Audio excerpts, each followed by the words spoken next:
Debemos a don Juan, ante todo, gratitud. Hace un papel importantísimo porque, pues gracias a su sacrificio, el rey pudo ser jefe de Estado.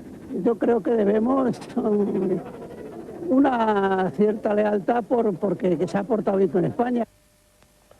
Buenas noches. Los españoles valoran muy positivamente el papel que don Juan de Borbón ha jugado en la vida política española de este siglo. Se estima en especial su contribución al restablecimiento de las libertades democráticas y su talante abnegado y patriótico. Así se desprende de la encuesta que Sigma II ha realizado para este programa especial sobre la muerte del Conde de Barcelona.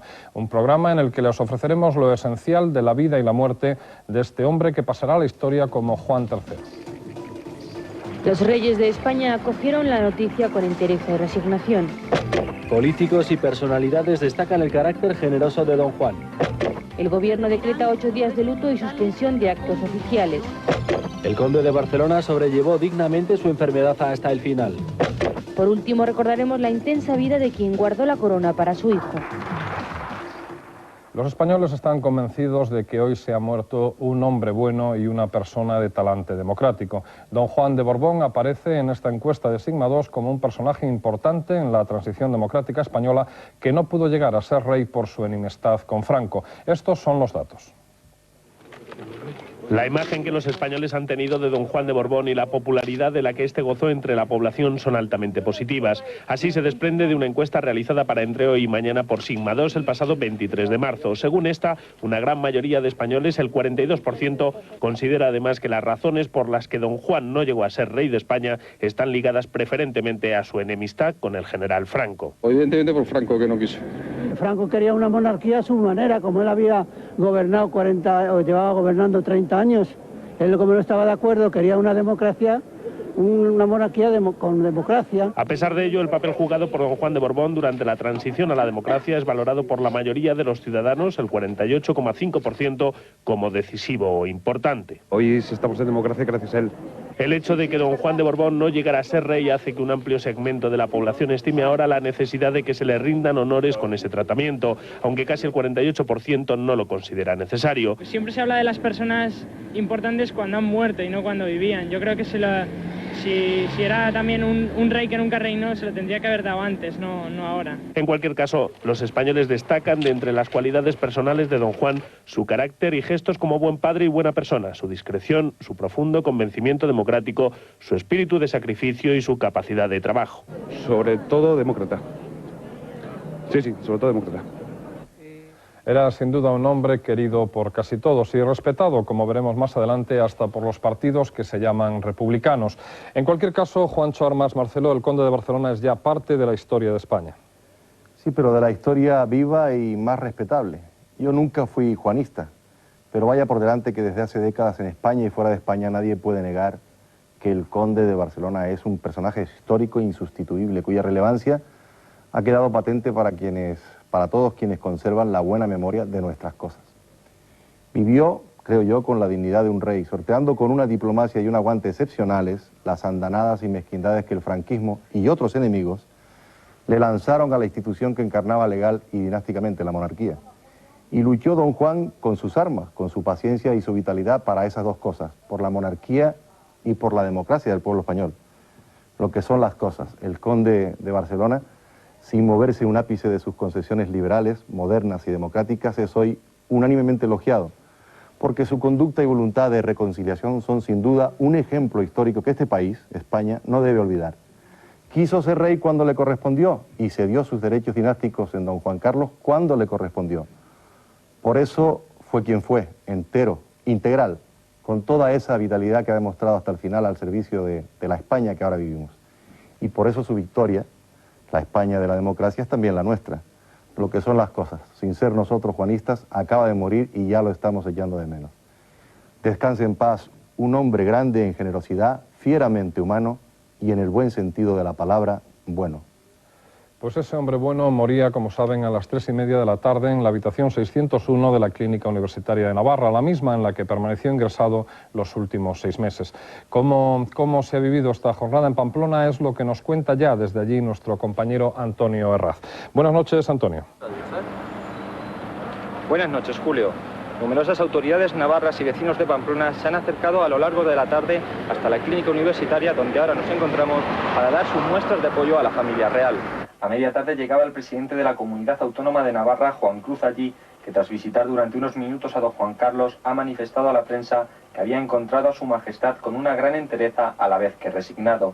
Don Juan Carlos ha permanecido hasta las 7 de la tarde en la clínica, hora en la que junto a la reina Sofía y a las infantas doña Mercedes y doña Margarita salió para ir a recibir a doña María de las Mercedes, que se había desplazado en avión desde Madrid junto a sus nietos. El coordinador del equipo médico de don Juan, el doctor García Tapia, ha manifestado que en ningún momento se ha utilizado alguna terapia especial para recuperar al conde de Barcelona. También ha señalado que fue tras otorgarle la medalla de Navarra cuando don Juan fue consciente de la gravedad de su estado. Ha sido una muerte extremadamente dulce cuando consideramos que la enfermedad que ha padecido don Juan puede llevar a una muerte extremadamente cruel casi siempre. En la misma rueda de prensa, el jefe de la Casa del Conde de Barcelona, el duque de Alburquerque, ha dado las gracias al personal de la Clínica Universitaria de Navarra por los servicios prestados y a la prensa por el seguimiento de la noticia. Por otro lado, a las 9:30 de la noche se ha celebrado una misa privada a la que solo ha asistido la familia real en el oratorio de la clínica. La muerte de don Juan ha paralizado la vida política española. En todo el país las reacciones han tenido un denominador común, que es valorar la figura del conde de Barcelona como el hombre que supo renunciar a sus derechos dinásticos por el bien de España. Escuchemos algunas valoraciones. Generosidad, sacrificio, renuncia, fidelidad son cualidades que unánimemente han destacado hoy distintas personalidades de la vida política e institucional española acerca de la persona de don Juan. A mí me parece una personalidad sin duda extraordinaria. Incluso en estos momentos finales, pues parece que esa personalidad se ha definido todavía más. Gran resistencia física que parece que indicaba su gran capacidad de sufrimiento, de sacrificio. Parece una gran personalidad que merece pues el mayor reconocimiento y así esperamos podérselo ofrecer. Cuando se tenga una visión histórica suficiente de lo que ha sido la figura de don Juan de Borbón, se podrá calibrar la trascendencia que ha tenido para este país, su capacidad de renuncia y de sacrificio y su generosidad en relación con lo que eran los intereses generales de la sociedad española. Tanto el Congreso como el Senado han suspendido todas sus actividades hasta que don Juan sea enterrado. El conjunto de las formaciones políticas ha destacado la figura del padre del rey y su contribución a la democracia española. Don Juan durante toda su vida ha sido un patriota ejemplar. Y creo que al final de su vida pues se le ha deparado la posibilidad de ver culminado el sueño de su vida. El sueño de su vida era el sueño de una monarquía de todos. En particular valoramos nosotros su aportación a que efectivamente fuera posible en nuestro país, como lo ha sido, una transición pacífica de la dictadura a la democracia. Todas las comunidades autónomas se han unido al duelo de la familia real. En Cataluña, a la que don Juan estaba especialmente ligado, su muerte ha sido recibida con hondo pesar. Fue un hombre preocupado siempre por la reconciliación de todos los ciudadanos después del drama y del trauma que representó la guerra civil, porque fue fiel al espíritu democrático, porque además demostró en todo momento comprensión y afecto hacia Cataluña. Esquerra Republicana de Cataluña ha pasado por alto sus discrepancias políticas y ha expresado igualmente su condolencia por el fallecimiento de don Juan. Además de las exequias oficiales que tendrán lugar en Madrid, la Generalitat celebrará el próximo lunes un funeral por don Juan de Borbón en la Catedral de Barcelona. Desde esta misma tarde las banderas ondean a media asta y algunas tienen prendidos crespones negros. España está oficialmente de luto durante 8 días. Así lo ha decretado el Consejo de Ministros en una reunión extraordinaria que ha tenido lugar esta tarde en Moncloa. Mañana por la mañana la capilla ardiente quedará instalada en el Salón de Columnas del Palacio Real, donde durante 2 días podrá ser visitada por los ciudadanos. Después sus restos recibirán sepultura en el Panteón de los Reyes del Monasterio del Escorial. En todos los actos programados, don Juan recibirá honores militares. Se rendirán a los restos mortales del conde de Barcelona los honores fúnebres que corresponden a los reyes de España. El Real Decreto, aprobado a últimas horas de esta tarde por el Consejo de Ministros, establece que estos honores sean rendidos al féretro en la plaza de la Armería del Palacio Real, a donde será conducido mañana por un batallón de los 3 ejércitos y la Guardia Real. El domingo, el féretro será trasladado hasta el monasterio del Escorial, después de que una batería de artillería efectúe una salva de 21 cañonazos. En el Escorial, el próximo miércoles día 7 a las 12, se celebrará el solemne funeral al que asistirán la familia real, miembros de las altas instituciones del Estado y de las casas reales extranjeras, además del cuerpo diplomático. Desde mañana y durante los 8 días de luto oficial se suspenderán en toda España los actos públicos y las banderas de los centros oficiales, acuartelamientos y buques de la Armada permanecerán a media asta.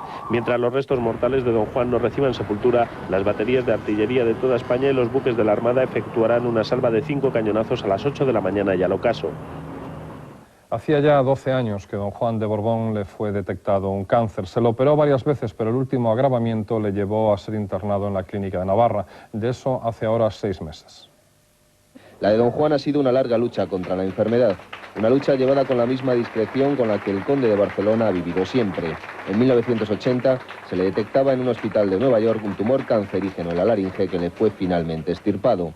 Ya en la clínica universitaria de Navarra, 5 años después, le fue extirpado un pólipo en las cuerdas vocales. Los médicos no pudieron impedir la extensión del cáncer y en febrero de 1988 se vieron obligados a extirparle la laringe. Desde entonces, don Juan ha estado sometido a una intensa vigilancia médica, durante la cual se veía obligado a permanecer largas temporadas internado. Es la crónica de la enfermedad que acabó con la vida de don Juan, un hombre que, como vamos a recordar, tuvo un papel destacado en la historia de España. Aprendió a amar la mar en su juventud durante la monarquía de su padre, Alfonso XIII. Conoció la República, no se entendió con Franco, pero mantuvo la jefatura de la Casa Real contra viento y marea. Después contribuyó en la sombra al advenimiento de la democracia. Son los momentos esenciales de una vida nada fácil. Por la generosidad de tu espíritu, por la constancia de tu ejemplo, y por haberme inculcado desde la cuna una obsesión que me honra compartir contigo. El amor ilimitado a España y el deseo ferviente de servirla hasta el límite de nuestras fuerzas. Su hijo don Juan Carlos lo definía el pasado 18 de enero durante la concesión a don Juan de la Medalla de Oro de Navarra. La vida de mi padre ha estado dedicada al servicio y al amor por España. Por España mantuvo la legitimidad histórica. Por España se aguantó toda la campaña de desprestigio que el general Franco propició contra su persona. A España dedicó todo su tiempo. Por España renunció a sus históricos derechos y por España se situó en un plano secundario en la transición. Don Juan de Borbón, tercer hijo varón de los reyes de España, don Alfonso XIII y doña Victoria Eugenia de Battenberg, fue siempre consciente de la responsabilidad histórica que había recaído en su persona, propiciar desde su condición de heredero legítimo al trono de España la reinstauración de la monarquía. Un régimen monárquico que don Juan siempre quiso asociar con la idea de modernidad y de reconciliación de todos los españoles, divididos según él a causa de una guerra fratricida. Cuando el 15 de enero de 1941 Alfonso XIII abdica los derechos de la corona en don Juan de Borbón, ya en ese discurso don Juan tiene una frase explícita en la que afirma que quiere ser el rey de todos los españoles. Y desde ese instante presenta siempre la monarquía como la plataforma de la concordia nacional, como la plataforma de la conciliación entre los españoles. La convicción personal de don Juan por las libertades, negadas durante la dictadura de Franco, condicionó desde el principio sus pésimas relaciones con el Generalísimo. Unas relaciones que tuvieron su momento más tenso cuando don Juan firmó desde uno de sus exilios el célebre Manifiesto de Lausanne en marzo de 1945. Un escrito en el que el conde de Barcelona instaba a Franco a que reconociera el fracaso de su concepción totalitaria del Estado. Desde ese momento don Juan fue denigrado por el régimen franquista, convirtiéndose al mismo tiempo, desde sus sucesivos exilios, en referencia obligada para todos los demócratas. Al tener la fuerza suficiente para oponerse a Franco con argumentos contundentes, al definir una monarquía constitucional y democrática, don Juan entonces atrajo a todos los sectores, como he dicho antes, a socialistas, democristianos, liberales. Entonces él acabó con las posibilidades de la Tercera República. Como decía Tierno Galván, en la Tercera República no cree nadie. Queda proclamado sucesor a título de rey en la jefatura del Estado y para en su día Su Alteza Real el Príncipe don Juan Carlos de Borbón y Borbón. La recompensa a tantos desvelos le llegaba en su casa de Estoril en julio de 1969, cuando recibía la noticia de que su hijo don Juan Carlos había sido designado por Francisco Franco su sucesor en la jefatura del Estado a título de rey. Don Juan no abdicaba en su hijo hasta mayo de 1977, cuando las libertades democráticas y el pluralismo, como era su deseo, se habían implantado en España de forma irreversible. Con ello, don Juan aseguraba en la persona de Juan Carlos la continuidad de su concepción de la monarquía, basada en la tolerancia y la conciliación, una monarquía de todos y para todos los españoles. Fallecido ya el general Franco, don Juan hizo público un manifiesto en el cual establecía las condiciones que debía cumplir la monarquía de su hijo don Juan Carlos I para que se convirtiera de hecho en una monarquía constitucional y cumpliera ese destino histórico de devolver la soberanía nacional al pueblo español. Mucho antes de su muerte y desde la discreción con la que vivió los últimos años de su vida, las múltiples distinciones que ha recibido han servido para reconocer lo que fue su compromiso vital: mantener la corona como vínculo de unión entre los españoles y como institución promotora de progreso y libertad. Hasta aquí este informativo especial dedicado a la muerte de don Juan de Borbón. Después de la película, sobre la 1:30 de la madrugada, les ofreceremos todas las noticias del día en la edición habitual de Entre Hoy y Mañana. Hasta entonces, gracias por estar ahí y que disfruten de la velada.